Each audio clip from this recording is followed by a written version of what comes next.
لا حول ولا قوة إلا بالله العلي العظيم. حسبنا الله ونعم الوكيل، نعم المولى ونعم النصير. أعوذ بالله من الشيطان الرجيم. بسم الله الرحمن الرحيم.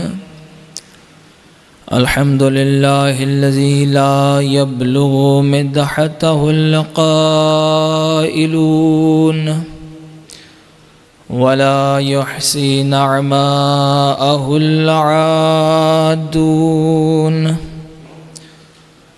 ولا يؤدي حقه المجتهدون، الذي لا يدركه بعد الهمم ولا يناله غوص الفطن، الذي ليس لصفته حد محدود ولا نعت موجود ولا أجل ممدود ولا وقت معدود، فطر الخلائق بقدرته ونشر الرياح برحمته. الصلاة والسلام على سيد الأنبياء والمرسلين، شفيع المذنبين أنيس الغريبين، رحمة للعالمين. أعني العبد المؤيد الرسول المسدد والمصطفى الأمجد أبا القاسم محمد. اللهم صل على وعلى أولاده الطيبين الطاهرين المعصومين المنتجبين المنتخبين المظلومين، واللعنة الدائمة على أعدائهم أجمعين. أما بعد، فقد قال الله تبارك وتعالى في كتابه المجيد وفرقانه الحميد. بسم الله الرحمن الرحيم. ومن آياته أن خلق لكم من أنفسكم أزواجا لتسكنوا إليها وجعل بينكم مودة ورحمة. صلوات بر محمد وآل محمد.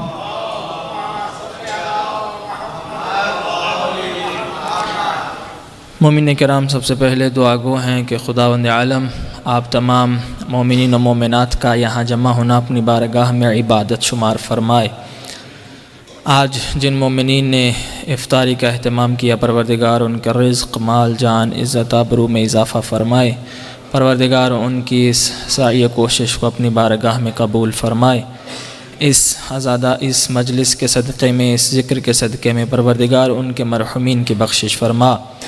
خدایا جہاں جہاں علی کے چاہنے والے، حسین کا غم منانے والے دنیا میں موجود ہیں، سب کی حفاظت فرما۔ پروردگارہ بالخصوص سیریا میں، پارا چنار میں، اور جہاں بھی علی کے چاہنے والے مظلوم ہیں، سب کی مدد فرما۔ خدا امام زمانہ علیہ السلام کے صدقے میں ہماری تمام دعاؤں کو مستجاب فرما۔ امام علیہ السلام کے ظہور میں تعجیل فرما۔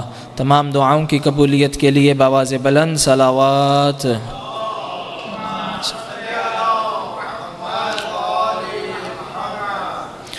سامعین محترم، چونکہ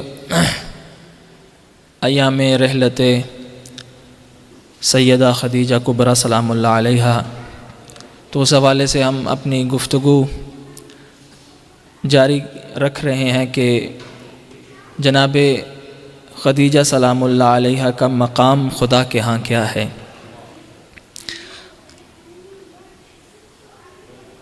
یہ وہ بی بی ہیں کہ کچھ لوگ اس بات پہ بھی اعتراض کرتے ہیں کہ یہ کس طرح ہو سکتا ہے کہ آپ ان کی رحلت کو شہادت کیسے کہہ سکتے ہیں۔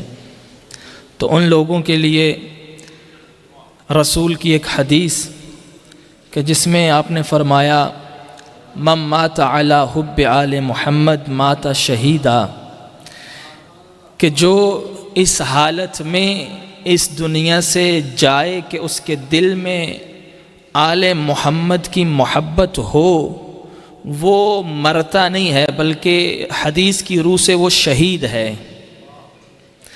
کہ جس کے دل میں آل محمد کی محبت ہو وہ شہید ہے، تو جو خود آل محمد کی ماں ہو، جو خود آل محمد کی ماں ہو، ان کی موت شہادت کی موت کیوں نہ ہو کہ جن کی وجہ سے آل محمد اس دنیا میں ہیں۔ جناب سیدہ خدیجہ سلام اللہ علیہا کہ پروردگار عالم نے کائنات میں جب پوری کائنات پہ نگاہ کی تو ایک ہی ذات نظر آئی جسے اپنا حبیب بنایا، جسے اپنا چنا ہوا بنایا، جس کے صدقے میں کائنات خلق کی، وہ ہے نبی کی ذات۔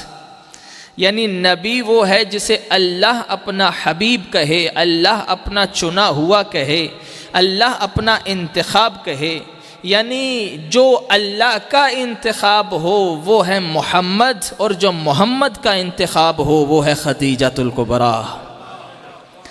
جو نبی کا انتخاب ہے، اور اسی لیے قرآن کی آیت جب اس رشتے کو بیان کرتی ہے کہ ہم نے اس میاں بیوی کے رشتے کو کیسا بنایا، زن و شوہر کا رشتہ کیسا ہے، قرآن کہتا ہے وَمِنْ آيَاتِهِ أَنْ خَلَقَ لَكُم مِّنْ أَنفُسِكُمْ أَزْوَاجًا، کہ خدا کی آیات میں سے ایک آیت یہ ہے، ایک نشانی یہ ہے أَنْ خَلَقَ لَكُم مِّنْ أَنفُسِكُمْ أَزْوَاجًا، کہ ہم نے تم ہی میں سے تمہارے زوج کو خلق کیا ہے۔ یعنی کیا مطلب؟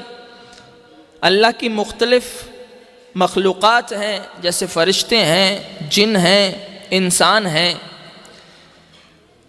اب فرشتوں میں تو خواہش اللہ نے رکھی نہیں، لیکن جن انسان کی جنس میں سے نہیں ہیں، اس لیے اللہ کہتا ہے کہ ہم نے انسانوں کے لیے انسانوں میں سے ہی ان کے زوج بنائے، انسانوں میں سے ہی انسانوں کے لیے میاں بیوی کا یہ ایک نظام بنایا ہے۔ اور یہ بنایا کس لیے ہے؟ قرآن کی آیت آگے بڑھ کے کہتی ہے لِتَسْكُنُوا إِلَيْهَا، ہم نے تمہیں ایک دوسرے کے لیے زوج میاں بیوی اس لیے بنایا تاکہ تم ان سے سکون حاصل کر سکو۔ لِتَسْكُنُوا إِلَيْهَا وَجَعَلَ بَيْنَكُمْ مَوَدَّةً وَرَحْمَةً، اور ہم نے اس رشتے میں، اللہ جب کہے وَجَعَلَ بَيْنَكُمْ مَوَدَّةً وَرَحْمَةً، اللہ نے اس رشتے میں مودت اور رحمت کو رکھا ہے۔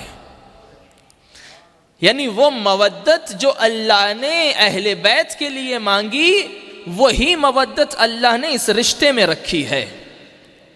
یعنی اللہ کی نظر میں کتنا بلند رشتہ ہے میاں بیوی کا رشتہ، کہ جس میں خدا کہے کہ ہم نے مودت کو بھی رکھا ہے اور رحمت کو بھی رکھا ہے۔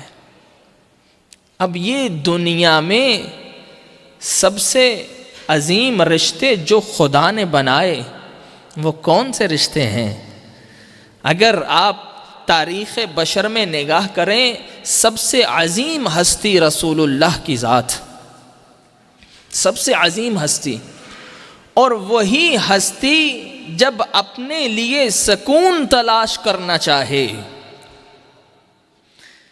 خدا کیا کہتا ہے؟ ہم نے اس رشتے میں کیا قرار دیا؟ سکون قرار دیا ہے۔ اور رسول اللہ جیسی ہستی کہ جس کا لقب ہے راحت للعاشقین، کہ وہ تمام کائنات کے لیے راحت ہے، سکون ہے، کہ جو خود پوری کائنات کے لیے سکون ہو، اگر وہ اپنا سکون تلاش کرنا چاہے تو وہ خدیجہ میں تلاش کرتا ہے۔ یعنی وہ رسول کہ جو خود راحت للعاشقین ہو، جو خود رحمت للعالمین ہو، جب وہ اپنے لیے کسی رحمت کو تلاش کرے تو وہ کس کا انتخاب کرتا ہے؟ تو وہ جناب خدیجہ جیسی ذات، کہ جب رسول اللہ کی شادی ہونے والی تھی تو لوگوں نے تانے دیے کہ ہو سکتا ہے کہ دیکھو مال کی خاطر شادی کر رہے ہیں، اگر مال کی خاطر ہی شادی کرنی ہوتی تو پھر نبی کو یہ جو کہتے تھے کہ اے ابو طالب اپنے بھتیجے کو کہو کہ اس پیغام سے باز آ جائے، یہ جتنا مال کہے گا ہم اسے مال بھی دیں گے، جیسا رشتہ کہے گا اسے ہم رشتہ بھی دیں گے، بڑے سے بڑے سردار قریش کی بیٹیوں کے رشتے بھی دیں گے، مال بھی دیں گے، لیکن توحید کا پیغام نہ پہنچائے۔ نبی نے تب کیا کہا کہ اے چچا ان سے کہہ دیجئے اگر یہ میرے دائیں ہاتھ پہ سورج بائیں ہاتھ پہ چاند بھی لا کے رکھ دیں میں پھر بھی اس پیغام سے باز نہیں آؤں گا۔ یعنی نبی کو مال نہیں چاہیے تھا، نبی نے بتا دیا کہ نبی مال کی خاطر نہیں بلکہ خدیجہ کا کردار ایسا ہے کہ نبی کا انتخاب بن جاتی ہے، بلکہ سیدہ کا کردار ایسا ہے کہ جو اسلام سے پہلے طاہرہ کہلائے۔ پس نبی کو مال نہیں چاہیے تھا، نبی کو طاہرہ محدثہ راضیہ جیسی بیوی چاہیے تھی کہ جس کو اسلام سے پہلے طاہرہ کہا جاتا ہو۔ پس رسول اللہ نے اسی لیے انتخاب ایسا کیا، اسی لیے تو یہ شادی مال یا دولت کی بنیاد پر نہیں ہوئی تھی۔ اگر مال و دولت کی بنیاد پر ہوئی ہوتی تو رسول جاتے پہلے رشتہ مانگنے۔ توجہ ہے یا نہیں ہے؟ اور دوسری طرف بھی آپ دیکھیں کہ جناب خدیجہ سلام اللہ علیہا کو کس چیز کی کمی تھی؟ یا تو شہرت کی کمی ہو، انسان کہے اس لیے رسول اللہ کی طرف گئیں، یا خود اخلاق کی کمی ہو اس لیے رسول اللہ کی طرف جائیں۔ بھائی یہ رسول وہ ہیں جس کو اسلام سے پہلے نہ ماننے والے بھی صادق اور امین مانتے ہیں، یعنی وہ جو نبی اور رسول نہیں مانتے وہ بھی اپنی امانتیں نبی کے پاس رکھواتے تھے۔ بھائی دیکھیں میں کسی کے ساتھ رشتہ اگر لالچ کی بنیاد پر جوڑنا چاہوں تو اس کی کچھ ریزنز ہو سکتی ہیں، کچھ وجہ ہیں۔ مثال کے طور پر میں اتنا مشہور نہیں ہوں، فیمس نہیں ہوں، کسی فیمس بندے سے رشتہ جوڑنا چاہتا ہوں تاکہ میں بھی فیمس ہو جاؤں۔ میں اتنا مالدار نہیں ہوں، کسی مالدار سے رشتہ جوڑوں گا میں بھی مالدار ہو جاؤں۔ میرا اخلاق اتنا اچھا نہیں ہے، میرا کردار اتنا اچھا نہیں ہے، میں کسی صاحب کردار سے رشتہ جوڑوں گا تاکہ میرا کردار بھی اچھا ہو جائے۔ میرا ایمان اچھا نہیں ہے، کسی صاحب ایمان سے رشتہ جوڑوں گا میرا ایمان اچھا ہو جائے۔ مگر دونوں طرف عالم یہ ہے کہ اس بد کرداری کے زمانے میں ان بد کرداروں سے خود کو طاہرہ کہلواتی تھی۔ اس بے ایمانی اور کفر کے معاشرے میں جو دین ابراہیم پہ جس بی بی کا خاندان کعبے کا محافظ ہو اسے خدیجہ کہتے ہیں، کہ اس کفر کے معاشرے میں، اس شرک کے معاشرے میں اس بی بی کا خاندان آپ دیکھیں تو کیسا خاندان ہے۔ اس بی بی کا خاندان وہ ہے کہ جب حضرت خویلد جو بی بی کے والد ہیں اور ان کے دادا حضرت اسد، یہ وہ خاندان ہے کہ جب یمن کے بادشاہ نے ارادہ کیا کہ وہ مکہ پر حملہ کریں اور کعبہ کو نعوذ باللہ مسمار کر کے حجر اسود کو نکال کے یمن لے جائے، ایک مرتبہ جب وہ حملہ کرنے کے لیے آئے تو اس حملے میں کعبہ کا دفاع کرنے والا بی بی کے بابا خویلد تھے، کہ جنہوں نے کعبہ کا دفاع کیا اور حجر اسود کو بچایا۔ اب جب اس بادشاہ کو معلوم ہوا کہ یہ وہ خاندان حضرت اسد جیسا، حضرت خویلد جیسے کعبہ کے دفاع میں ہیں، وہ خود ہی باز آ گیا، اس نے حملہ ہی نہیں کیا۔ کیوں حملہ نہیں کیا؟ بھائی جس گھر میں، جملہ سنبھالیے گا، جس گھر میں علی کو اگر عباس چاہیے ہو تو اپنے بھائی سے کہیں کہ کوئی شجاع خاندان تلاش کریں تاکہ اس سے عباس جیسا بیٹا پیدا ہو جو کربلا میں حسین کی مدد کرے۔ اگر علی جیسا امام ایک عباس کو لینے کے لیے شجاع خاندان تلاش کرتا ہے تو کیا نبی جس کی نسل سے 11 امام آنے ہوں اس خاندان کو نہیں دیکھے گا کیسا تھا؟ یعنی جہاں سے ایک عباس آنا ہو اس خاندان کو بھی جری تلاش کیا، تو یہ کتنا جری خاندان تھا۔ پس بی بی کا ایسا نہیں تھا کہ بی بی کا ایمان میں کوئی کمی تھی اس لیے رسول سے رشتہ جوڑنا چاہتی تھی، یا بی بی کی شہرت میں کوئی کمی تھی۔ بھائی جس کا لقب ہی ملیکۃ العرب تھا، جس کا لقب ملیکۃ العرب ہو اس کو شہرت کی کیا کمی؟ جس کا مال اتنا ہو، اللہ اکبر، جس کا مال اتنا ہو کہ ابو طالب اور نبی جیسے جس کا مال لے کر خود تجارت کے لیے جائیں، وہ کتنی بڑی رئیسہ ہوگی، جس کا مال اتنا ہو۔ بس یہ رشتہ جو جڑا ہے نہ یہ مال کی بنیاد پر ہے، نہ یہ دولت کی بنیاد پر ہے، نہ یہ شہرت کی بنیاد پر ہے۔ اگر بی بی نے رشتہ جوڑا ہے تو نبی کے کردار کی وجہ سے جوڑا ہے، اور اگر نبی نے بی بی سے رشتہ جوڑا ہے تو بی بی کی پاک دامنی کی وجہ سے جوڑا ہے۔ اسی لیے تو اللہ کہتا ہے کہ یہ رشتہ تب ہی ایک دوسرے کے لیے سکون بنتا ہے جب کردار کی بنیاد پر جوڑا جائے۔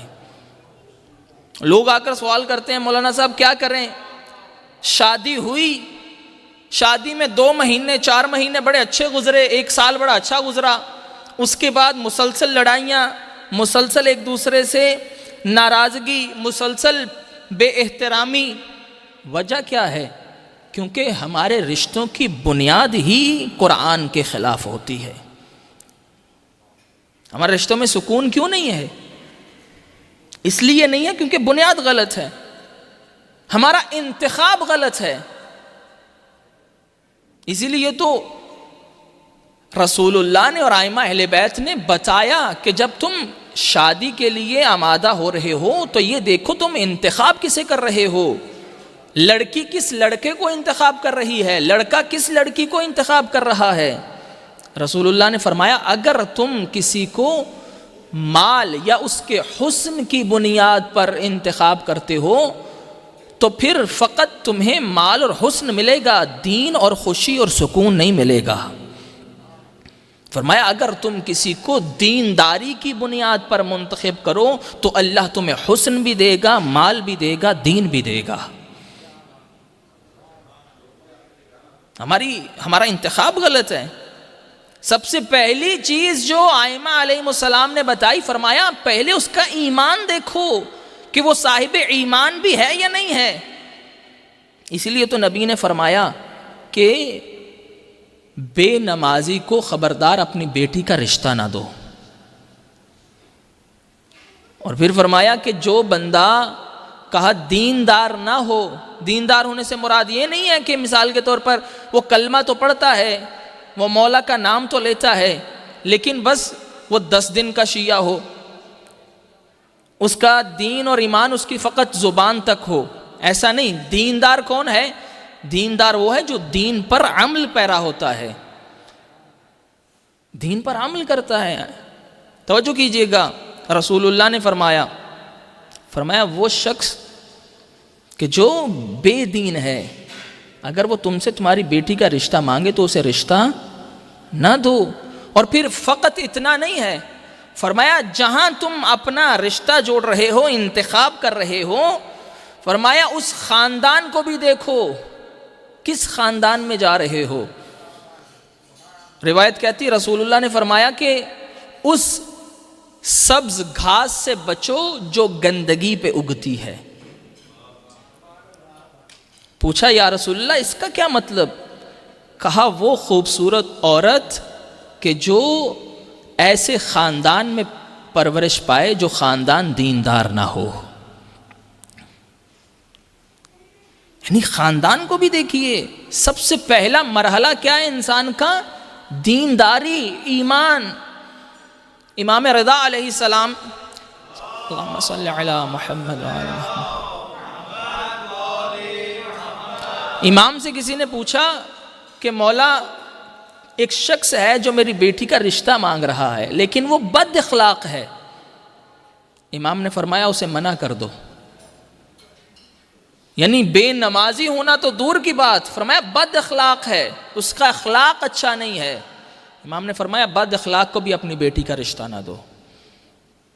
عجیب ہے، لیکن ہماری پہلی وہ نظر کیا ہوتی ہے کہ دکھنے میں بندہ کیسا ہے، اس کی جاب کیسی ہے، اس کا گھر کیسا ہے، جبکہ رسول فرماتے ہیں کہ دیندار کو بیٹی کا رشتہ دو۔ کیوں؟ پھر رسول اللہ نے خود ریزن بتائی، فرمایا اگر وہ دیندار ہے، اگر وہ تمہاری بیٹی سے محبت کرتا ہے تو اس کا احترام کرے گا، اور اگر وہ غضب میں بھی ہوگا تو اس پر ظلم نہیں کرے گا، کیونکہ وہ دیندار ہے۔ آج کل مسائل یہی ہوتے ہیں کہ لوگ آ کے شکوہ کرتے ہیں، مولانا بیٹی کے ساتھ یہ مسئلہ ہے، بیٹے کے ساتھ یہ مسئلہ ہے۔ کیوں؟ جب تم رشتہ دے رہے ہو تم نے اس کا دین نہیں دیکھا، تم نے اس کا گھر دیکھا تھا، تم نے اس کا مال دیکھا تھا، تم نے قرآن کی بات نہیں مانی، جبکہ قرآن کیا کہتا ہے وَجَعَلَ بَيْنَكُمْ مَوَدَّةً وَرَحْمَةً، کہ اس رشتے میں ہم نے مودت اور رحمت کو رکھا ہے۔ تو پس جس رشتے میں خدا نے مودت رکھی ہو ہماری زندگیوں میں نظر کیوں نہ آئے؟ کیونکہ ہم نے خدا کے مطابق رشتہ نہیں جوڑا ہے۔ لیکن جب خدا کسی کا رشتہ جوڑتا ہے تو وہ فاطمہ و علی جیسا رشتہ ہوتا ہے، جب خدا کسی کا رشتہ جوڑتا ہے تو وہ محمد و خدیجہ جیسا رشتہ ہوتا ہے، کہ جس کے بارے میں روایتیں کہتی ہیں کہ نبی جب باہر سے پتھر کھا کر آتے تھے، نبی باہر سے غمگین آتے تھے، جو ہی گھر میں آ کے جناب خدیجہ کے چہرے کو دیکھتے نبی مسکرانے لگ جاتے تھے، نبی کے سارے غم دور ہو جاتے تھے۔ اور تاریخ میں روایتیں کہتی ہیں کہ نبی جب مدینہ چلے گئے آخری زندگی میں، پہلی مکہ کی زندگی میں 25 سال میں فقط ایک زوجہ، اور وہ زوجہ بھی کیسی؟ خدیجہ جیسی۔ اور آخری زندگی میں مدینہ میں نبی کی ازواج مختلف روایات ملتی ہیں کہ یا 11 ہیں یا 13 ہیں یا 15 ہیں یا 18 ہیں، ہم کم سے کم بھی مان لیں 11 زوجہ ہوں۔ لیکن نبی کی ایک زوجہ ایک دن تنگ آ کے کہتی ہے کہ کیا ماجرا ہے کہ آپ ہر روز خدیجہ کو یاد کرتے ہیں، جو بات بھی ہو خدیجہ کا تذکرہ کرتے ہیں۔ اس نے کہا کہ مجھے اتنا حسد ہونے لگا کہ ایک دن میں نے نبی کو بول دیا کہ کیا ماجرا ہے، آپ ہر وقت خدیجہ کی باتیں کرتے رہتے ہیں، حالانکہ وہ ایک بوڑھی عورت تھی اور اللہ نے آپ کو جوان بیوی دی ہے، اس سے بہتر بیوی دی ہے۔ روایتیں کہتی رحمت للعالمین کے چہرے پہ جلال آ گیا اور فرمایا واللہ ما رزقنی اللہ خیرا منہا، فرمایا اللہ کی قسم خدا نے مجھے خدیجہ سے بہتر کوئی بیوی عطا ہی نہیں کی ہے۔ کہا جب ہم نے نبی کا یہ جلال دیکھا اس کے بعد ہم نے ایسی بات نہیں کی، اور پھر جب بھی نبی کو کبھی ہم جلال میں دیکھتے تو ہم جناب خدیجہ کی باتیں شروع کر دیتے، نبی مسکرانے لگ جاتے تھے۔ یعنی یہ جناب خدیجہ سلام اللہ علیہا۔ اور روایتیں کہتی ہیں کہ اتنی محبت تھی رسول اللہ کو جناب خدیجہ سے کہ جب اس دنیا سے چلی گئیں، جانے کے بعد مدینہ میں ایک عورت نبی کے گھر میں آتی تھی، بوڑھی عورت۔ نبی کیا کرتے؟ نبی اس عورت کے لیے اپنی چادر زمین پہ بچھاتے، اس کو بٹھاتے اور گوسفند ذبح کروا کے کھانا بناتے، اس کو کھلاتے، اس کا احترام کرتے۔ اور جب وہ عورت چلی گئی تو نبی کی ایک زوجہ نے پوچھا یا رسول اللہ یہ کون ہے جس کا آپ اتنا احترام کر رہے ہیں کہ اپنی چادر اس کے لیے بچھا رہے ہیں؟ فرمایا یہ وہ ہے کہ جو مکہ میں میری خدیجہ سے محبت کرتی تھی، یہ میری خدیجہ کی دوست تھی۔ یعنی جس نبی کی نظر میں بیوی کی سہیلی کا اتنا احترام ہو، اس جناب خدیجہ کا کیا مقام ہوگا؟ کس لیے؟ کیونکہ بی بی نے رسول اللہ کے ساتھ ویسے زندگی گزاری جیسے خدا چاہتا تھا، جیسے خدا چاہتا تھا۔ عجیب روایتیں ہیں کہ بیوی اور شوہر کے بارے میں، جس رشتے میں اللہ نے سکون قرار دیا ہمارے گھروں میں وہ سکون کیوں نظر نہیں آ رہا؟ عزیزان محترم، جس رشتے کو اللہ نے کہا کہ میں نے اس میں مودت رکھی ہے، میں نے رحمت رکھی ہے، اس رشتے میں مودت اور رحمت کیوں نہیں ہے؟ جبکہ اگر خدا کے اس رشتے کو دیکھا جائے تو عجیب روایتیں ہیں، روایت کے جملے ہیں، رسول اللہ فرماتے ہیں کہ اگر خدا کی طرف سے کسی اور کو سجدہ کرنے کا حکم ہوتا تو میں بیوی کو حکم دیتا کہ وہ شوہر کو سجدہ کرے۔ یہ مقام ہے۔ اور پھر فرمایا کہ اگر بیوی حسن التباعل، ایک عورت کا جہاد کیا ہے؟ فرمایا عورت کا جہاد یہ ہے کہ وہ گھرداری کرے بہترین طریقے سے، اپنے گھر کو چلائے۔ لیکن آج کل معاشرے میں کیا ہو رہا ہے؟ بیوی شوہر سے کہتی ہے کہ میرا کوئی حق نہیں ہے کہ میں تمہارے گھر کا کام کروں، یہ شوہر بیوی سے کیا کہہ رہا ہے کہ تمہارا کوئی حق نہیں ہے تم مجھ سے کچھ مطالبہ کرو، لیکن اسلام اس کے برعکس ہے۔ آج ہمارا وہ جو ذہن ایک آزادی کی طرف جا رہا ہے کہ میں تمہارے گھر کو کیوں دیکھ بھال کروں، تمہارے گھر کی مجھ پر واجب نہیں ہے، اور وہ خود کو شیعہ بھی کہے، لیکن جب رسول اللہ بی بی کا اور مولا علی کا رشتہ جوڑا تو رسول نے فرمایا کہ یا علی آپ باہر کے کام دیکھیں گے، زہرا گھر کے کام دیکھے گی۔ اور جب بی بی سے خود پوچھا جاتا ہے، بی بی اس بات پہ اتنی خوش ہوتی ہیں، فرمایا زہرا کے لیے سب سے بہترین یہ ہے کہ وہ کسی نامحرم کو نہ دیکھے، کسی نامحرم کو نہ دیکھے۔ اور جب فاطمہ جیسی ذات خود اپنے گھر میں چکی چلائیں، خود اپنے گھر کا کام کریں، علی کے گھر کی صفائی بھی کریں، اور کوئی بی بی کو بھی ماننے والی ہو اور وہ کہیں کہ مجھ پر واجب نہیں ہے، میں کیوں کروں تمہارے گھر کے کام۔ یعنی جب ہمارے لیے الگو اور نمونہ آئیڈیل جناب سیدہ کی ذات ہے، اور ہمارے لیے نمونہ اور آئیڈیل علی کی ذات ہے، تو پھر ہمارے گھر میں وہ مودت اور رحمت کیوں نظر نہیں آتی؟ خود امیر کائنات فرماتے ہیں کہ جتنا پریشان ہو کے آتا، جو ہی گھر میں آتا ذہبت عنی الحموم، زہرا کو دیکھ کے علی کے سب دکھ دور ہو جاتے تھے۔ اس لیے تو بی بی کے جانے پر مولا نے ایک جملہ کہا تھا، کہا ہے فاطمہ اب علی کی غم گساری کون کرے گا، اب علی کو تسلیاں کون دے گا؟ بس اپنا انتخاب قرآن والا رکھیے کہ قرآن جو کہتا ہے، جو اہل بیت کی روایتیں کہتی ہیں کہ سب سے پہلے دینداری دیکھو، سب سے پہلے ایمان دیکھو، پاک دامنی دیکھو، عفت دیکھو، طہارت دیکھو۔ جب تم سب سے پہلے ایمان کو رکھو گے تو پھر خدا تمہیں ہر چیز عطا کر دے گا۔ ہم کل بھی بات کر رہے تھے کہ لوگ کیا مائنڈ بن چکا ہے، بھائی کتنی ایج ہو گئی ہے، 30 سال، شادی کیوں نہیں کی؟ مولانا صاحب انشاءاللہ جاب کر رہا ہوں، سیٹ ہوں گا تو پھر شادی کروں گا۔ جبکہ قرآن کیا کہتا ہے، وَإِن يَكُونُوا فُقَرَاءَ يُغْنِيهِمُ اللَّهُ مِن فَضْلِهِ، قرآن کہتا ہے تم ازدواج کرو، شادی کرو، اگر تم فقیر ہو تو خدا تمہیں اپنے فضل سے غنی کر دے گا، خدا تمہیں اپنے فضل سے غنی کر دے گا۔ اور اہل بیت اس بات کی دلیل ہیں کہ نبی کے پاس اگر کچھ نہ ہو تو خدیجہ کی دینداری کی وجہ سے نبی اگر بی بی سے شادی کرے تو خدا سب کچھ عطا کر دیتا ہے، خدا نے سب کچھ عطا کر دیا، اور بی بی نے ہر قدم پہ رسول اللہ کا ساتھ دیا۔ شادی کے بعد آپ دیکھیے جہاں جہاں رسول اللہ ہے وہاں وہاں جناب خدیجہ ہیں۔ بی بی فرماتی ہیں کہ جب پہلی وحی بھی نازل ہوئی تو میں اور علی رسول کے ساتھ تھے۔ جب قرآن کی پہلی وحی آئی، نبی گھر میں آئے اور آ کر ایک مرتبہ یہ حالت ہے کہ آ کر جناب خدیجہ کو کہا زملونی، اے خدیجہ مجھے چادر اڑا دیجئے۔ اب بی بی نے چادر اڑائی اور رسول اللہ کی وہ جو حالت تھی اس کو آرام آیا، رسول ایک دفعہ آرام کرنے لگے۔ عجیب یعنی بی بی کا مقام ہے کہ یہ دو ماں بیٹیاں ایسی ہیں کہ جب بھی رسول کو چادر کی ضرورت ہو،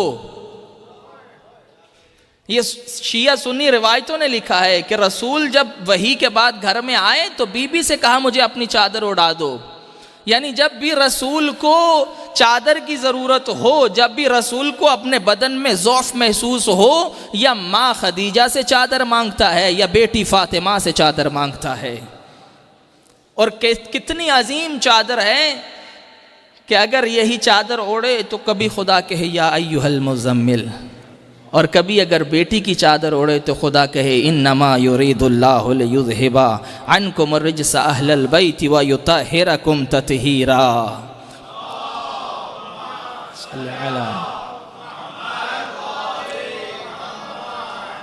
توجہ فرما رہے ہیں آپ؟ بس اپنی زندگیوں میں قرآن کو اپلائی کریے عزیزان محترم، اپنی زندگیوں میں اہل بیت کے فرمان کو اپلائی کریے۔ اگر کوئی ڈاکٹر ہے تو صرف ڈاکٹر کی تلاش میں نہیں بھاگو کہ میں ڈاکٹر ہوں تو میں ڈاکٹر سے ہی شادی کروں گا، میں انجینئر ہوں تو انجینئر سے ہی شادی کروں گا۔ دین دیکھو کہ جس کو تم انتخاب کر رہے ہو اس میں دین کتنا ہے، جس کو تم انتخاب کر رہے ہو، مولا فرماتے ہیں دین کے بعد عقل دیکھو۔ عقل پڑھنے سے نہیں آتی ہے، عقل دینداری سے آتی ہے۔ فرمایا جو جاہل، اگر تم کسی جاہل کو منتخب کرو گے، امیر کائنات کی حدیث ہے، فرمایا اگر کسی جاہل کو تم اپنا ہمسر اور انتخاب کرو گے تو کیا ہوگا؟ فرمایا وہ بولے گا تو دین ضائع کرے گا، اور اس کی اگر اولاد بھی ہوگی تو تمہیں کوئی فائدہ نہیں پہنچائے گی۔ اگر وہ عاقل نہیں ہے، اس میں عقل نہیں ہے، اس میں دینداری نہیں ہے۔ ہم نے کیا معیار رکھا ہے کہ ڈاکٹر ہوں تو ڈاکٹر سے شادی کروں گا۔ میرے پاس کئی ایسے ذاتاً جو ہے وہ رشتے آتے ہیں، لوگ بات کرتے ہیں کہ مولانا صاحب ڈاکٹر ہے تو پلیز کسی ڈاکٹر کا رشتہ دیکھیے گا۔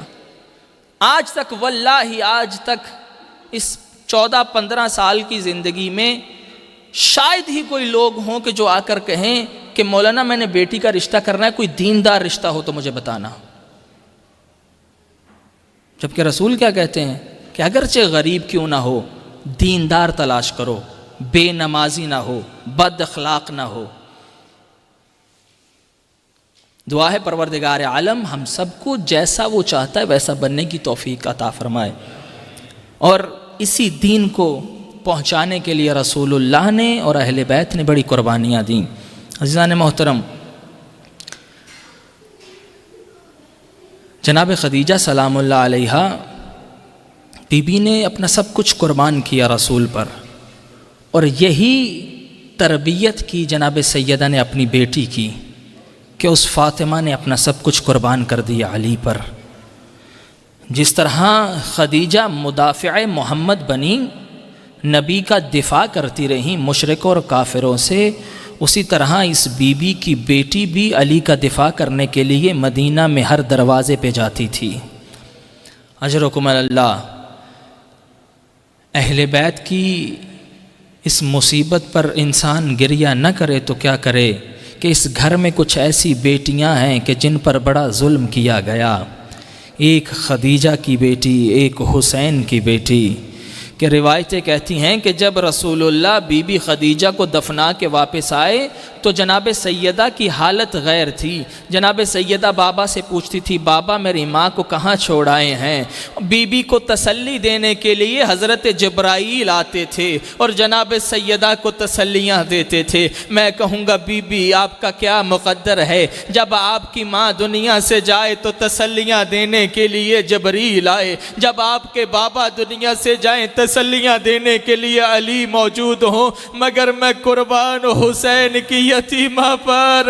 ارے جب بابا اس دنیا سے گیا، ارے کس حال میں تسلی دی، کبھی شمر کے تماچے ہوتے تھے، کبھی ظالم کے تازیانے ہوتے تھے۔